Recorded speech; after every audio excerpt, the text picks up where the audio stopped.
Hey, everybody. Welcome to another episode of Loser's Lunch, our weekly exploration of and in excellence. No guitar today. I figured I'd take a break from the guitar for a week. But an awesome guest, Kerry Cole from EPM.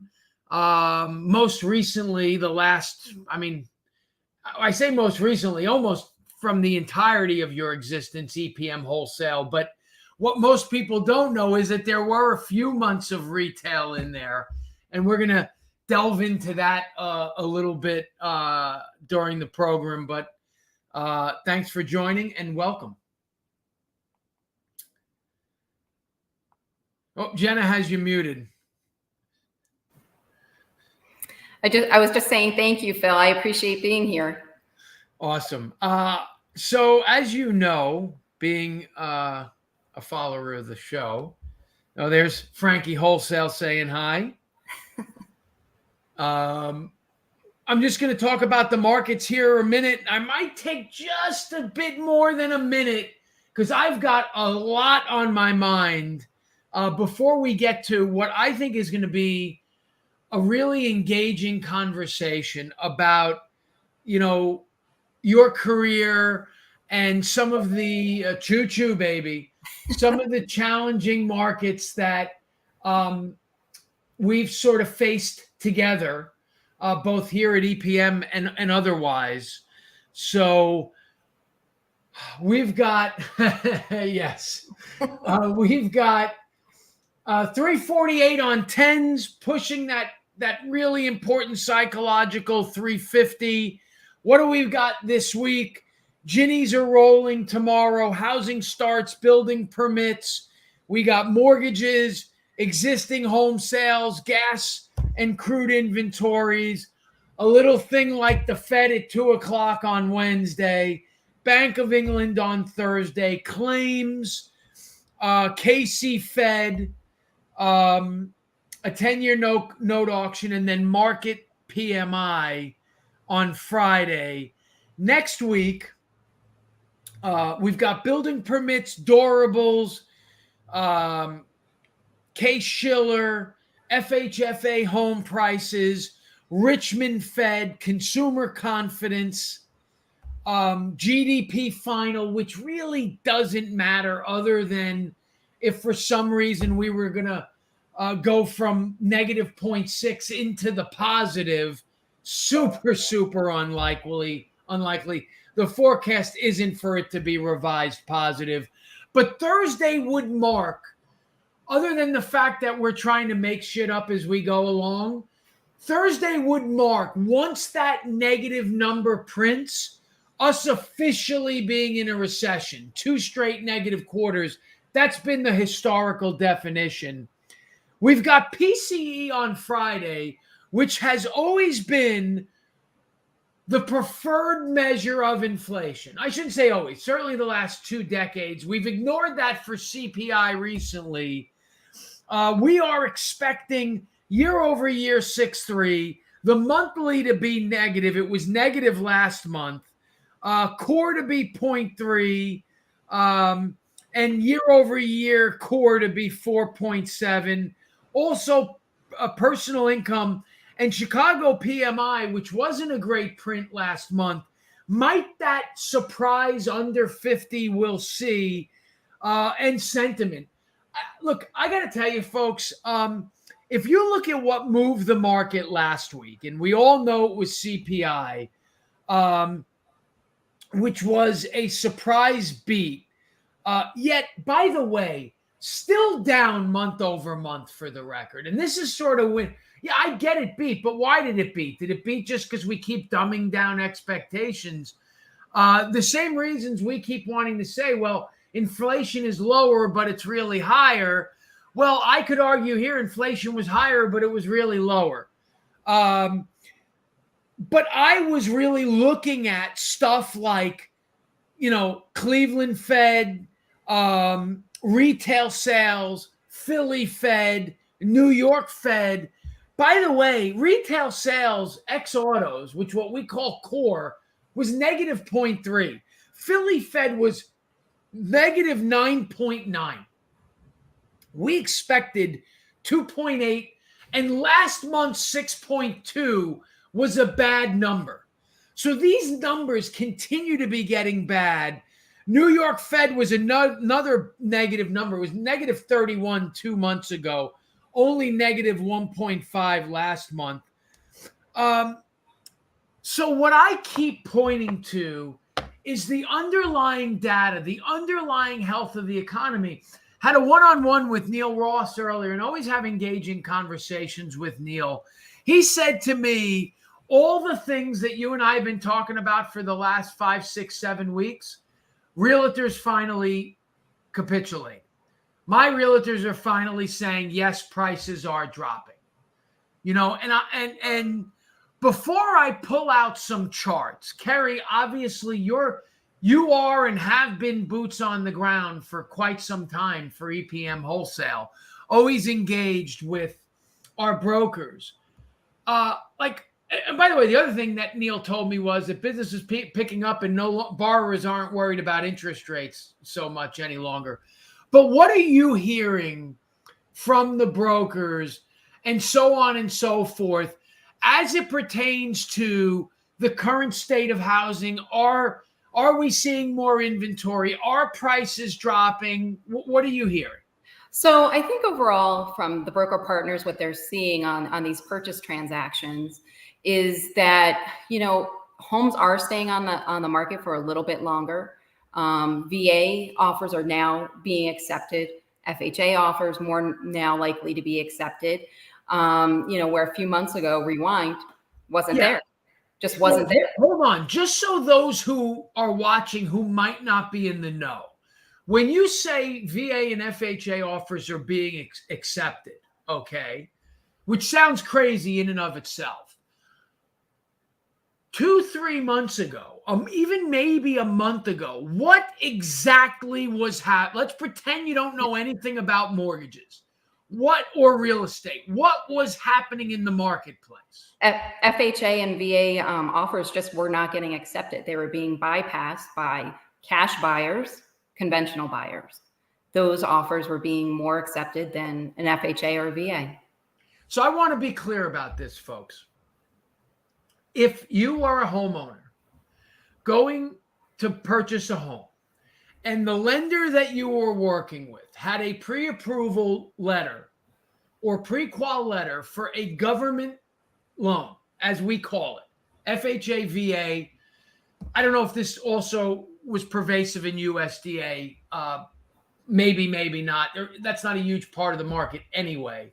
And if it's a farm, it's a farm, so probably not. And you had that pre-approval letter. So a lender like, EPM or one of our brokers might have gotten it vis-a-vis another lender, said, this borrower is approved for a loan.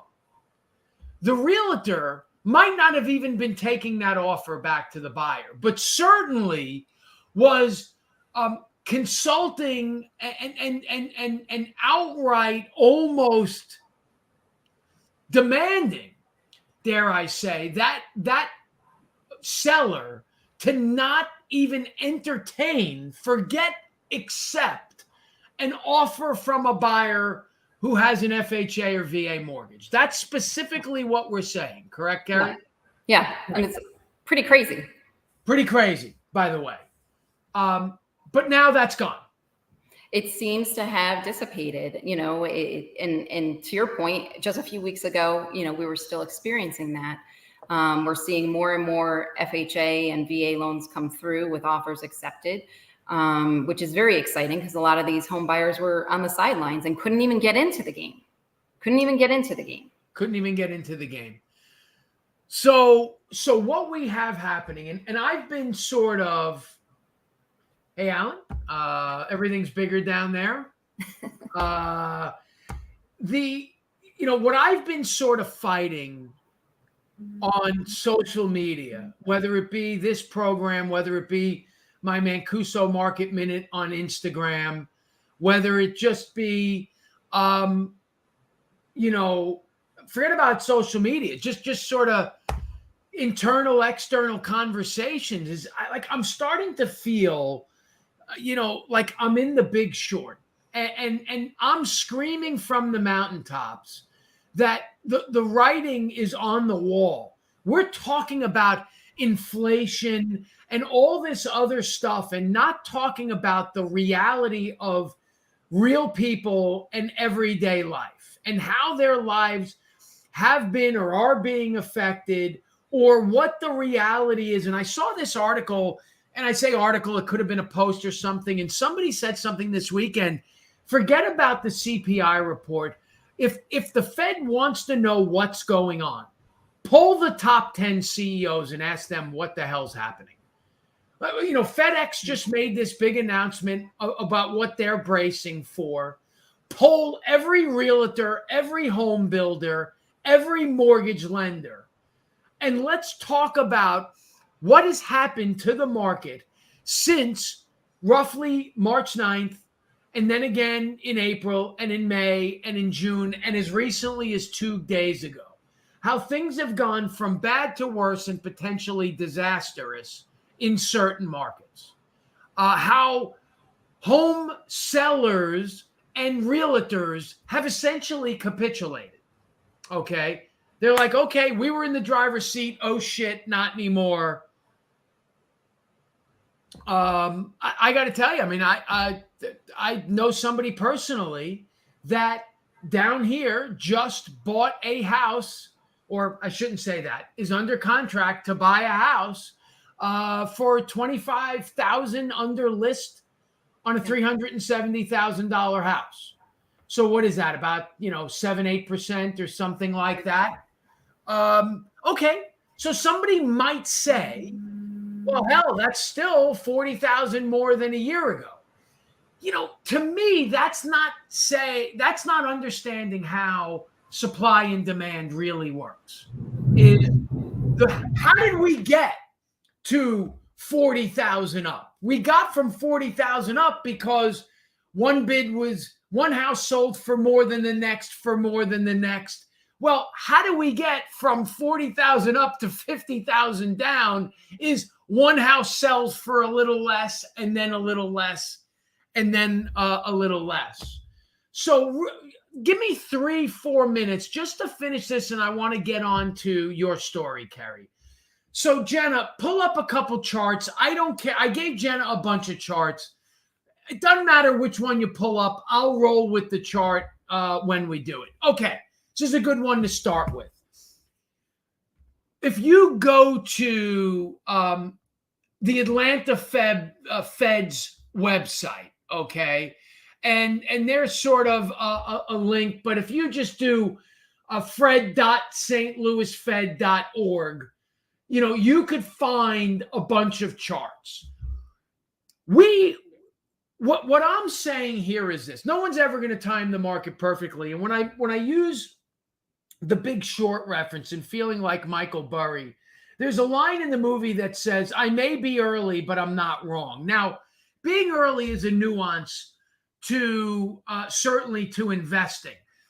Being early in terms of on this program in November, almost a year ago, saying that we're on the precipice of a housing crisis, and everybody thinking that I'm crazy. And now you have finally this capitulation just 9 months later, not years later. They said we had a 5-year run. And now you have the Fed doing what they're doing, right? And we're like, okay, yeah, we believe that the Fed is going to do what they have to do. Sure, today.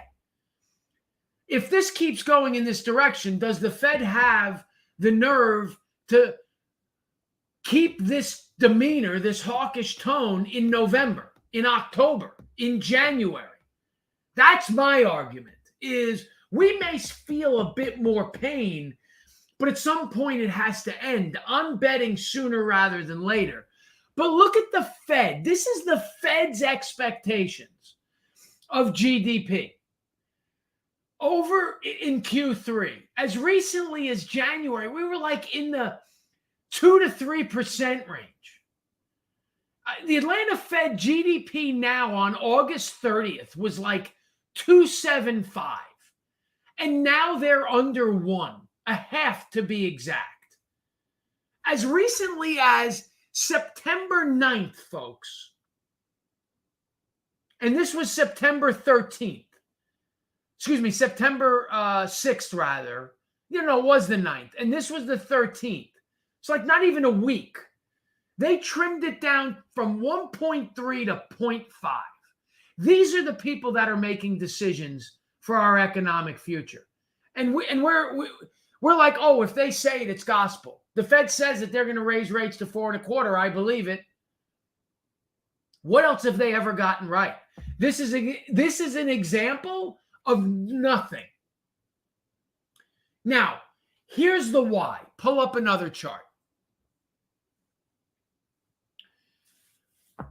Okay, this is a chart of real personal consumption expenditures for the last decade. I think you can get this for 50 years. Okay, this is what myself and some others have been screaming about when you look at this chart. Look at personal consumption for a decade. Sort of flatline, up a little bit, some good, some bad, some okay. Look at COVID, down 30%, whatever that number is. Look at summer and fall of 20. There's this huge spike. Look at 21, all of 21 better than the last decade. Look at Q4 21 and 22. Right now, we are at worse levels than most of the previous decade. When you look at that chart, we're around zero. From 2010 to 2020, we were mostly above zero. What you see, that spike and that strong 21, that's inflation. That's inflation. What you see from 2010 to 2020 and Q4 of 21, when this recession started, okay, not literally, but meaning the seeds of it, to now, that's not inflation. That doesn't scream inflation, period. Next chart.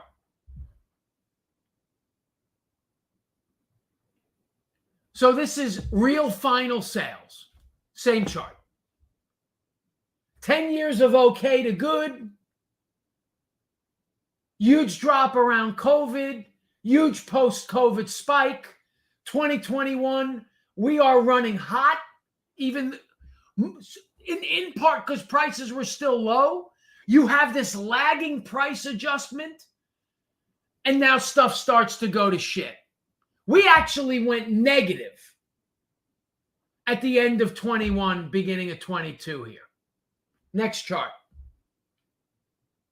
Personal consumption. So for me, okay, this chart speaks directly to the Fed. The Fed is trying to control and curb inflation with monetary policy, okay? And this is not a monetary policy. This is not Alan Greenspan's irrational exuberance, okay?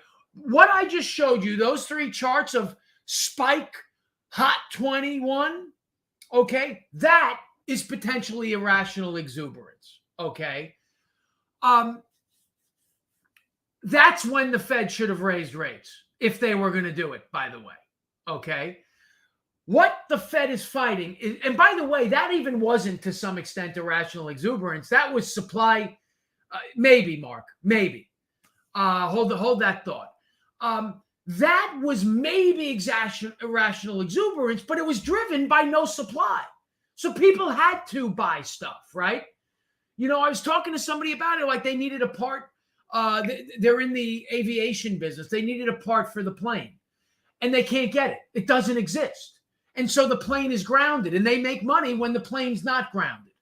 So I said, are you willing to pay double to get the plane in the air? And his answer was honestly, maybe. He said, we grounded a plane because we weren't willing to pay on one of them. So let's forget that there was a massive supply chain disruption that created this demand, if you will. But look at this spike, and then look at where personal consumption of expenditure on goods, it's negative during some of these periods. I could argue, if you look at the prior 10-year chart, we've experienced and are experiencing less real personal consumption expenditure than we did when rates were lower. So what's the Fed raising rates for? To get the supply chain unfucked? I wish I would have given you this other chart. You could pull that down. There's no other charts, right? Oh, okay. So hold that up there for a second. So to stop billionaires from buying boats, what I just showed you, that's real people. That's the real greater economy. Last chart. These are the real prices. These are not percentages.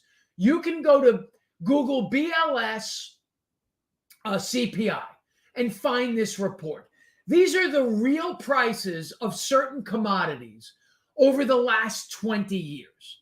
Now, I put it all on one chart because I knew we didn't have the time, and I've already spent too much time on this. I apologize, Kerry. But just it's such a crucial week with the Fed on Wednesday. I wanted to cover this. But look at the blue, the light blue, which is electricity, okay? By the way, it's all the way on the bottom, okay? It's electricity per kilowatt. This is one of the main drivers of hot inflation. If I showed you this chart in this context, would that look like that's a main driver of inflation? Probably not. Here's why. Because the range on that's 11 cents to 17 cents per kilowatt hour. Okay? It's up about 3 cents in the last year, which would represent roughly 20-25% inflation. But I got news for you. 3 cents? So it costs the average household an extra $10. But on a percentage basis, huge. Okay? If you look at stuff like bananas, bread, eggs, tomatoes cost less. It's the orange line in the middle when you look at it. Tomatoes cost less than they did in 2002 and 2004. Where's the inflation in tomatoes? Something similar can be said about bananas. About a gallon of milk costs 10 cents more than it did in 2008. But here's the difference. When you look at how depressed some of these prices got, it's easy to imply massive inflation in those numbers. And I'm not sitting here suggesting that we haven't had inflation and that stuff doesn't cost more. But we got so used to flatline that any shock to the system is creating this sort of doomsday mentality that I just don't believe exists. Long story short, pull it down.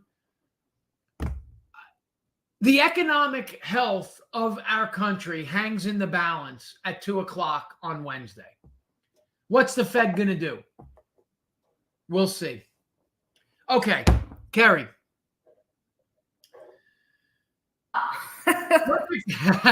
Perfect segue. Tough market to navigate in the greater sense. You've done a great job over the course of many periods. I go back to your retail background at OMG. You look at 2011, there's this article that yields were above 3.5 for the first time since 2011. Well, if you remember, OMG got started in 2011. And then all of a sudden in 2012, we sort of ran like hell, and you were doing 35, 40 retail loans a month in 2012 and 13. We came to EPM, and you transitioned December of 13 into wholesale. Okay. And so now you had a, totally different role. And then business was good for a couple of years, and then business sort of after the Earl run of 16, we sort of added 203Ks, and then we had COVID, and then boom, we popped. And now you have, sort of the rate run up, and you've sort of gone back to managing some accounts. And all of a sudden, boom, between you and Kevin and Kenny and Keith and Frank, all of a sudden we're sort of at some record high submissions here at EPM. What have you done? How have you navigated tough markets, whether it be on the retail side or the wholesale side? What's your mindset and how have you done it? So for me, it's just a matter of, focusing on the basics. And I know that probably sounds cliche, but it really is the basics. How many calls are you making a day? How many, broker partners are you reaching out to? How many conversations are you having? Whether it's retail or wholesale, like what are you doing different? What are you willing to learn? You mentioned in 2016, right after the elections, rates did go up pretty quickly, right? That VA IRRRL business was all of a sudden gone. My kids were still looking at me like, Mom, we're going to eat dinner tonight, right? So I learned 203Ks, and I had a manager at that time that told me to learn 203Ks, and I kind of was a little bit apprehensive about it. I've been in the business since '99 and have never touched that product. I'm grateful I learned it. It has helped me. It helped me through that market. It's helping me navigate this market. It's helping me teach others how to do those type of loans. I think you really have to lean into all your resources, as to navigate these difficult markets to get you through. Yeah. So I remember the conversation, agreed. And, one of the things, Jackie, that we just had our strategic, which was awesome. And one of the things I kept saying, and, I got, some ribbing about it, was like, we've got to unplug from the matrix, both from a business standpoint and frankly, I would argue from a society standpoint. We're just so quick to label, so quick to judge, so quick to follow like lemmings, and just fucking unplug. And this is what I'm saying about these numbers, right? You could agree or disagree with my position that the Fed is off sides, but how about this? Yeah, that's right, Kev. But how about this? Make a decision. You make a decision. Pull the data. Ask around, right? And that's what I, think I've seen you do, right? Kerry, is, you're never afraid to ask why. And why is a very powerful question. And it works both ways. What's your why, right? Why do you do what you do? But then also, why can't I do more? Why can't we do better? Why is it that you're saying we can't do a lot of business in a down market? Why is it that I've been in the business at that time? It would have been what? 27 years? 17 years you would have been in core. Why can't we think of a new way to do loans? But you'd have been in the business for what? 17 years at that point and learned a new product. I think about the conversation that we had. I want to say December of 13 about transitioning from retail to wholesale. And EPM had, there was a gentleman here who was in wholesale, sort of tried to get it off the ground, but not like really. I mean, it wasn't like a super false start, but like a quasi false start. And Eddie came to me and said, do you think you can get this going? And so we hired someone that Kerry and I both knew, who had worked for Freedom. And he was going to bring a rep or two or something like that. But Kerry was, sort of rep number one, right? And the conversation that Kerry and I had sort of started with, that question of, all right, well, what would it look like and what would it take? And the first thing that I said to Kerry was, number one, forget about making money for the next 9 months. And we gave you a draw that, maybe could barely keep the lights on at home, right? Yeah, it was minimal. Okay. And it was number one, you're not going to make money for the next 9 months, which really didn't turn out to be true in the end, because you knocked it out of the park. But not that far away. I mean, you certainly didn't retire on your first, you know. And then number two is, here's the plan. You're going to get 10 prospects in month one, and you're going to drill it down to one core broker. And you're going to put everything you have into that one core broker. And then you're going to sort of do the same thing in month two and in month three. And then by then you have 3 core brokers, but 27 non-core brokers that now you start to go back to. Yeah. And then the hope is by roughly month 6, you have 10 core accounts that are delivering to you anywhere between 1 and 10 loans a month. Because, by the way, 1 loan a month could be a core account. Sure. Because maybe they're growing. Or maybe it's just that 1 loan a month that you could bank on for the rest of your life. Or maybe 1 loan in 6 months turns into 5 because, you now have a relationship. That's a dirty word in sales, right? Dare us work hard enough to build a relationship. We want it now. And Kerry is the epitome of the marshmallow example that Renee Rodriguez gave us. And if I haven't, I think I've said it on Loser's Lunch, but if I haven't, there's this study, they put a marshmallow in front of kids. And the kids who resisted eating the marshmallow the longest were the ones that were the most successful. Kerry resisted all of the pitfalls of starting a new position. I got to have it now. And she did it right. And boom, the result was what? At your peak, before you sort of handed off some of your accounts, $100 million in a month? Yep. That's right. $100 million in a month. Yes. In 7 years.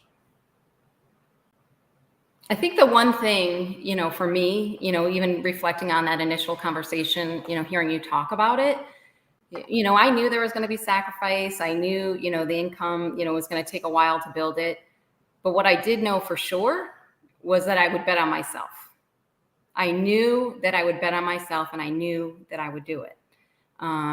It took a lot of phone calls, a lot of, hard work with, people, didn't even know who EPM was. We didn't have a website. There were so many things that we've accomplished recently that are just amazing.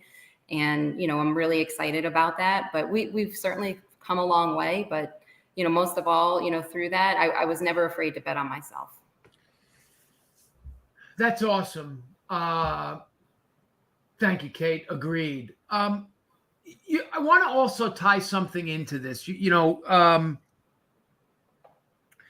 you talk about betting on yourself, when you talk about the hard work that you put in, one of the things that you also mentioned was learning those new products, okay? And the sacrifice so that, maybe you couldn't afford to make. Hey, I got to make phone calls. I've got to, and juggling that.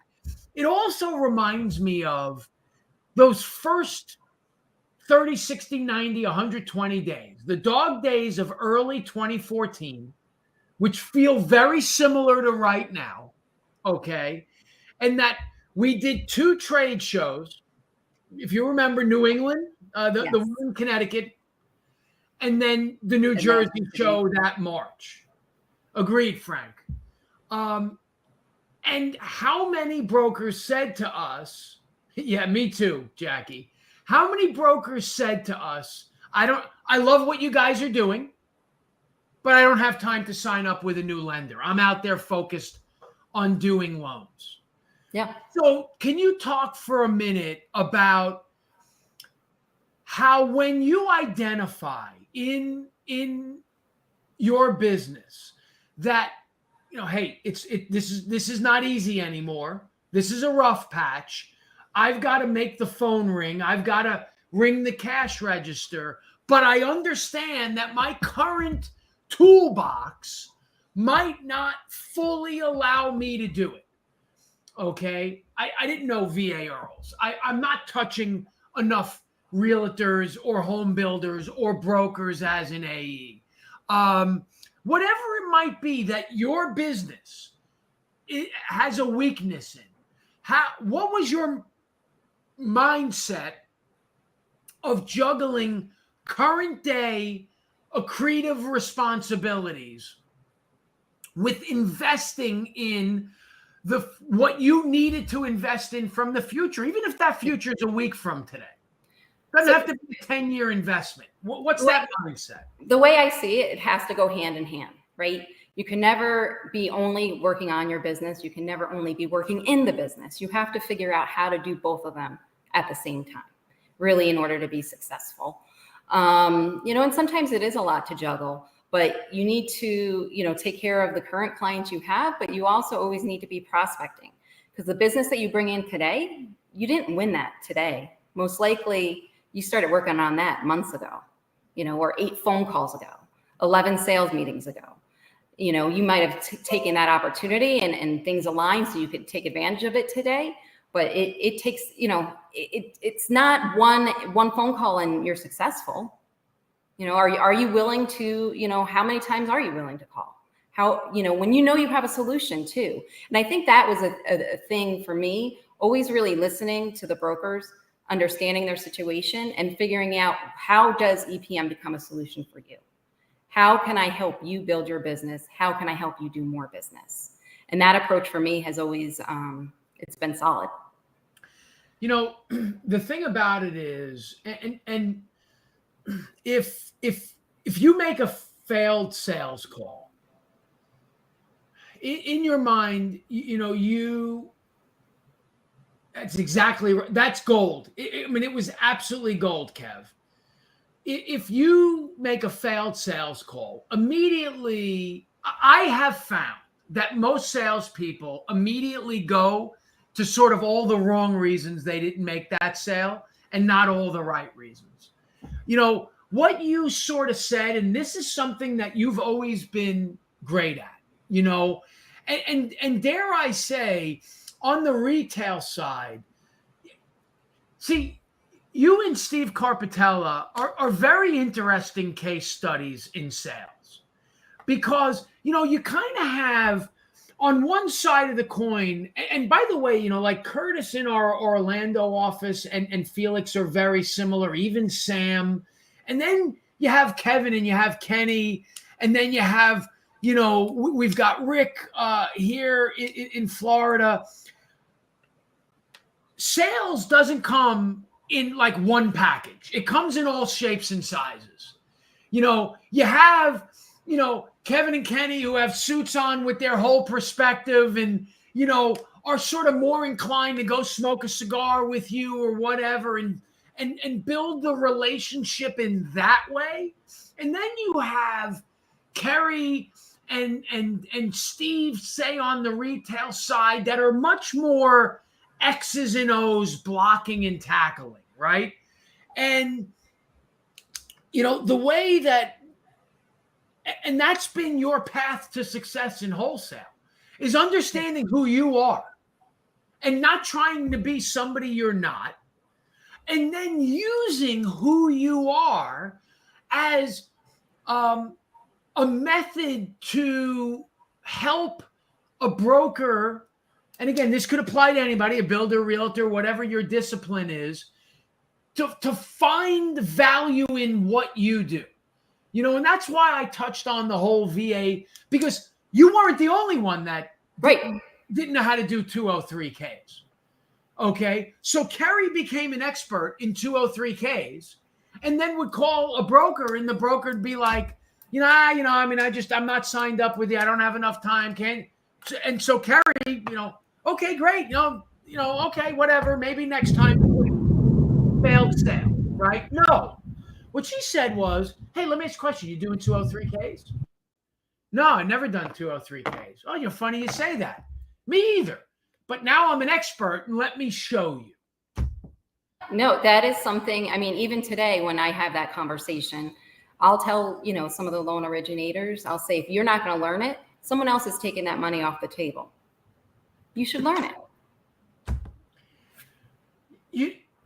I'm going to tell you something. What we may have come to here, and I'll let everyone here watching who will be watching be the judge of it. But I actually think that we're about to have, no offense to my previous guests, this is maybe the best moment, or at least the one that's most satisfying to me in the year plus, 13 months of this is the essence of sales, okay, is not accepting the objection, whatever it might be. If you are more a type A personality who is going to get in there, is going to build a relationship, is going to help solve problems in more of a big picture way, right? It's important to understand that that's your pitch. That's your secret sauce, as Michael Lasso calls it. Yes. And so if the initial reaction from the prospect is not interested, don't just take that as an answer. Why? Right. Why? All the great salespeople sell through that objection. If your secret sauce, 100%, Kenny, if your secret sauce is what Kerry does, which is she finds the niche, she finds the weakness in the market's model or in her broker's model, and doesn't just say, hey, just EPM's not a fit for us. Well, did you ever think about doing Ks? And that was just one example. There have been dozens of others. It's find your secret sauce as a salesperson and then sell it. Don't take no for an answer. You owe it to yourself. 100%. Listen to what Kerry has said here today. I bet on myself. When I saw a weakness in my repertoire, I solved it. When I was in a selling situation and I wasn't earning the business, I didn't take no for an answer.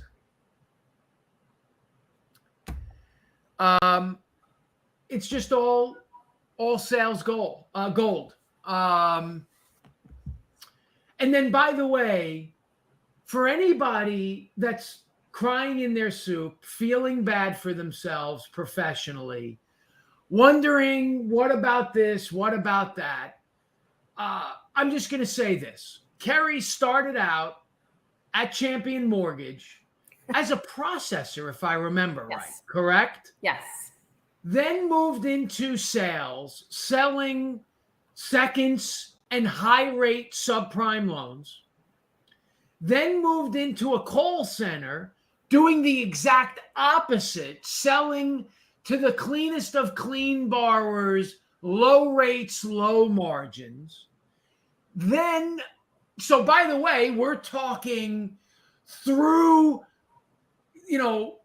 pre-financial crisis, okay? So live through 02, live through 05, 06, live through 08, live through 11, more than live through, by the way. I'm just, made the transition several times in several roles, then wholesale in 13, lived through 13 and 14, lived through 17 and 18.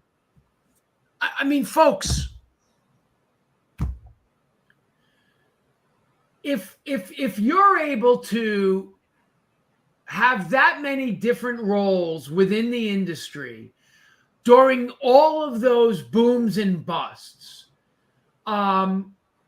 it speaks to betting on yourself, working hard, and not taking no for an answer. Because believe me when I tell you, Kerry's about as big a pain in the ass as anybody that I've ever done business with.